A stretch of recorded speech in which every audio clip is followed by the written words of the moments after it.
Am mers și pe drumuri bune și pe drumuri fără rost, singurel străin prin lume, căutând tot ce n-am fost. Am purtat și dor și lacrimi și poveri ce greu să spun, iar când nu vedeam lumina, Dumnezeu mi-a fost pe drum. Toți cădem măcar odată, toți avem un dor ascuns, toți purtăm o rugăciune ce așteaptă un răspuns. Dar când drumul greu apasă și nu știi pe unde s-o iei, Dumnezeu merge cu omul prin furtuni și prin scântei.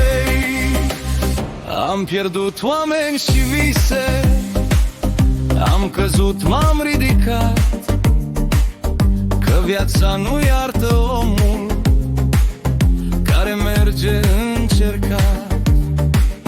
Am văzut și rău în lume și cuvinte ce-au durut, dar și mâini întinse sincer când credeam că sunt pierdut. Toți cădem măcar odată, toți avem un dor ascuns, toți purtăm o rugăciune ce așteaptă un răspuns.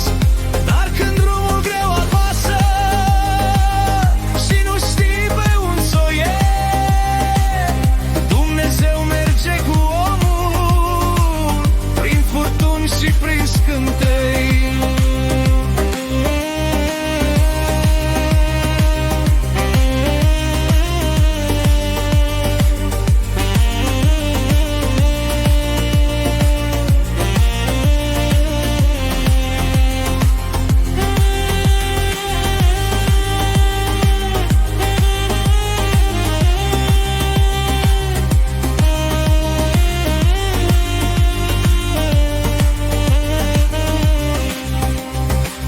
Am învățat că biruința nu e în aur, nici în bani, ci în omul care poate să rămână bun prin ani. Iar când anii lasă urme peste chip și peste glas, înțelegi că